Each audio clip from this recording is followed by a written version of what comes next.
पिछले क्लास में हम एजोट्रॉप्स क्या होता है यहाँ तक पढ़ लिए थे। आज नेक्स्ट क्वेश्चन देखते हैं। What is colligative property? Colligative property क्या होता है? ऑल्सो राइट इट्स टाइप, और ये कितने तरह के होते हैं। तो आइए सबसे पहले जानते हैं कोलिगेटिव प्रॉपर्टी क्या होता है। Those property which depend only on number of solute present in solution, way property जो केवल number of mole of solute पे डिपेंड करता है कि सॉल्यूशन में कितना सॉल्यूट प्रेजेंट है उसके नंबर पे डिपेंड करता है। एंड नोट डिपेंड, और डिपेंड नहीं करता है ऑन नेचर ऑफ सॉल्यूट, कि सॉल्यूट का नेचर कैसा है, कोलिगेटिव प्रॉपर्टी कहलाता है। याद रखेंगे, वैसा प्रॉपर्टी जो केवल number of mole of solute पे डिपेंड करता है, नहीं डिपेंड करता है नेचर ऑफ सॉल्यूट, सॉल्यूट के नेचर पे डिपेंड नहीं करता है, क्या कहलाता है? Colligative property. आइए देखते हैं ये कितने तरह के होते हैं। तो there are 4 types of colligative property. Colligative property 4 तरह के होते हैं। पहला, relative lowering of vapour pressure. पहला प्रॉपर्टी है relative lowering of vapour pressure. दूसरा है एलिवेशन ऑफ बॉइलिंग पॉइंट। तीसरा है डिप्रेशन ऑफ फ्रीजिंग पॉइंट, और चौथा है ओस्मोटिक प्रेशर। तो याद रखेंगे, जो रिलेटिव कोलिगेटिव प्रॉपर्टी होते हैं वो 4 तरह के होते हैं। पहला relative lowering of vapour pressure, दूसरा एलिवेशन ऑफ बॉइलिंग पॉइंट, तीसरा डिप्रेशन ऑफ फ्रीजिंग पॉइंट, और चौथा ओस्मोटिक प्रेशर। नेक्स्ट क्वेश्चन है, what is osmosis process? Osmosis process क्या होता है,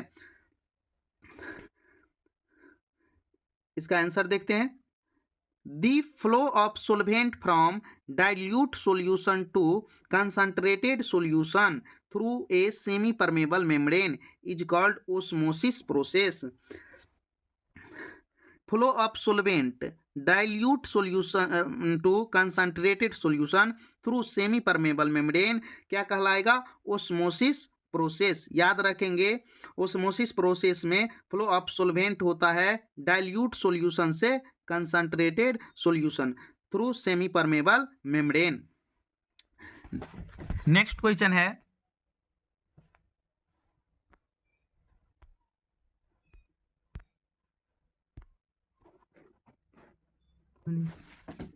what is reverse osmosis process? अब देखते हैं कि रिवर्स ओस्मोसिस प्रोसेस क्या होता है। When applied pressure is greater than osmotic pressure, जब अप्लाइड प्रेशर जो होगा वो बड़ा होगा, ग्रेटर देन होगा ओस्मोटिक प्रेशर से, then flow of solvent from concentrated solution to dilute solution, तब जो फ्लो ऑफ सोल्वेंट होगा कंसंट्रेटेड सॉल्यूशन से ही डाइल्यूट सॉल्यूशन के तरफ होने लगेगा थ्रू सेमी परमेबल मेम्ब्रेन, क्या कहलाएगा? Reverse osmosis process. याद रखेंगे, जब अप्लाइड प्रेशर बड़ा हो जाएगा ओस्मोटिक प्रेशर से, तो flow of solvent concentrated solution से ही डाइल्यूट सॉल्यूशन के तरफ होने लगेगा थ्रू सेमी परमेबल मेम्ब्रेन, यही प्रोसेस कहलाएगा रिवर्स ओस्मोसिस प्रोसेस। या इसे ऐसे भी डिफाइन कर सकते हैं, when applied pressure is greater than osmotic pressure then process of osmosis is reverse, तब उस प्रोसेस ऑफ ओस्मोसिस क्या हो जाता है? रिवर्स। पहले क्या होता था? Flow of solvent from dilute solution से कंसंट्रेटेड सॉल्यूशन होता था, इसमें उल्टा ही हो जाता है, कंसंट्रेटेड सॉल्यूशन से डाइल्यूट सॉल्यूशन की तरफ ही फ्लो ऑफ सोल्वेंट हो जाता है, इसीलिए इसे कहते हैं रिवर्स ओस्मोसिस।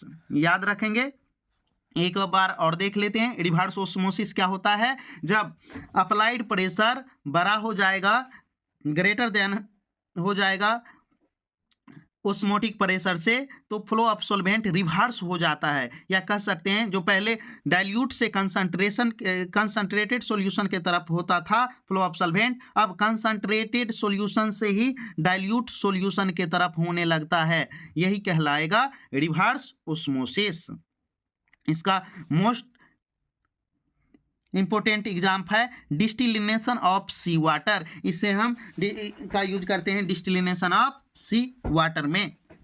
नेक्स्ट है नेक्स्ट क्वेश्चन है आइसोटोनिक सॉल्यूशन क्या होता है? तो याद रखेंगे, ऐसा सॉल्यूशन जिसका ओस्मोटिक प्रेशर सेम हो, ऐसा सॉल्यूशन जिसका ओस्मोटिक प्रेशर सेम हो क्या कहलाएगा? Isotonic solution. Isotonic solution.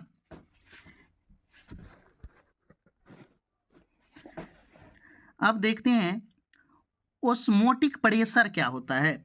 तो याद रखेंगे, that applied pressure toward concentrated solution, concentrated solution के तरफ वह applied pressure which stop flow of solvent, जो फ्लो ऑफ सॉल्वेंट को स्टॉप कर दे फ्रॉम डाइल्यूट सॉल्यूशन से टू कंसंट्रेटेड सॉल्यूशन, जो डाइल्यूट कंसंट्रेटेड सॉल्यूशन से कंसंट्रेटेड सॉल्यूशन के तरफ सॉल्वेंट का फ्लो होता रहता है, उसको स्टॉप कर दे through semi permeable membrane, is called क्या कहलाएगा? Osmotic pressure. याद रखेंगे, जो ओस्मोसिस प्रोसेस में डाइल्यूट कंसंट्रेटेड सॉल्यूशन से कंसंट्रेटेड सॉल्यूशन के तरफ फ्लो ऑफ सॉल्वेंट जो हो रहा था उसको स्टॉप कर दे, यही कहलाएगा ओस्मोटिक प्रेशर। या सिंपल ऐसे भी कह सकते हैं, दैट अप्लाइड प्रेशर, वह applied pressure which stop process of osmosis, जो प्रोसेस ऑफ ओस्मोसिस को स्टॉप कर दे, क्या कहलाएगा?